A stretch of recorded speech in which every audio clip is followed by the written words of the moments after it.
आंदोलन को दमन करने दि जाउछि मिथ्या केस एभली संगीन अभियोग करिछि ऋषिकुल्या सुरक्षा क्रियानुष्ठान कमिटी। आज उत्कल आश्रम सभागृह आयोजित सांबादिक सम्मेलन में अभियोग करिछि कमिटी। सोरडा तहसिल अंतर्गत पिपलपंकाठारे टाटा कंपानी को जल जोगाई देबा पई सरकार एक डैम निर्माण करबा पई निष्पत्ति नेइछन्ति, जहाँ फल प्राय 23 खंड आदिवासी ग्राम एही डैम रे लुप्त होइजिबे। एहाकु विरोध करी बहु बुद्धिजीवी एवं आदिवासी आंदोलन करुथिबा बेले आंदोलन को दमन करबा पई सरकार नूतन रणनीति करुथिबा अभियोग होइछि। एथिरे जड़ित बुद्धिजीवी और आदिवासी को आईपीसी धारा 107 तथा बीएनएस धारा 126 रे मिथ्या मामला रुजु करिथिबा अभियोग करिछि क्रियानुष्ठान कमिटी। सरकार कंपानी प्रीति एवं आदिवासी मारण नीति को आगामी दिन में तीव्र विरोध कराजिबो बोली खबरदाता सम्मेलन में चेतावनी देइछि कमिटी। आयोजित आजिर सांबादिक सम्मेलन में कृषक नेता सीमांचल नाहक, भालचंद्र षडंगी, प्रफुल्ल सामंतरा, श्यामसुंदर खाड़ंगा, वृंदावन खटेई, आदित्य रथ, मत्स्यजीवी नेता मागता बेहेरा, सुभाष चंद्र मिश्र, कविराज साहू प्रमुख उपस्थित थिले।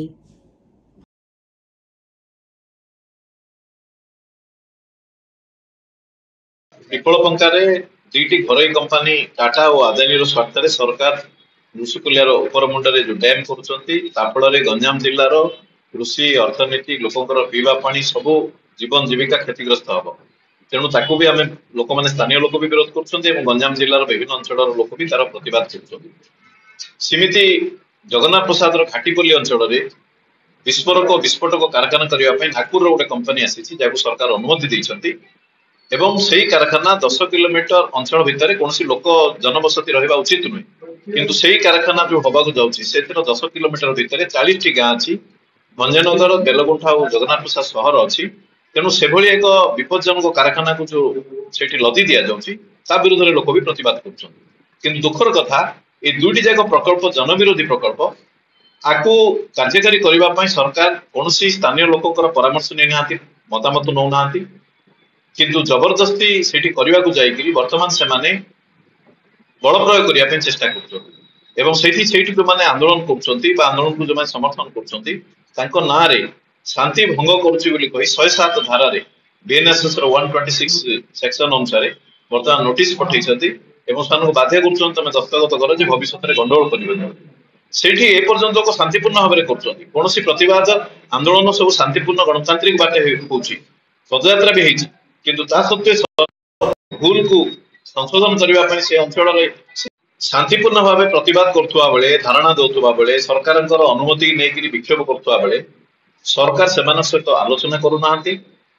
ओलटा वर्तमान दमन जरिया से प्रकल्प को कार्यकारी करने से अंचल लोकों विरुद्ध में 107 धारा अनुसार नोटिस करा गोटे अपराधी भली सरकार व्यवहार कर से अंचल शांति भंग हम बोली आशंका करी लोकों को बलपूर्वक सिग्नेचर निया निंदा करुचु। सरकार दमन रास्ता छाड़ू, सरकार जब प्रकृत में प्रकल्प करने लोकंर स्वार्थ बोली कहते लोकों सहित आलोचना करूँ, लोकों स्वार्थ कौन लोकों बुझे दिंतु से कथा न करी यदि दमन रास्ता ने गिरफ करेंगे मिछ केस देवे आम तार प्रतिवाद हम एवं आम विरोध करूँ। से प्रकल्प जनविरोधी प्रकल्प बंद करने आंदोलन चली आगामी दिन में चलो। सरकार दमनमूलक नीति काम दबनी, आम एक सरकार को चेतावनी देवाक चाहूँ।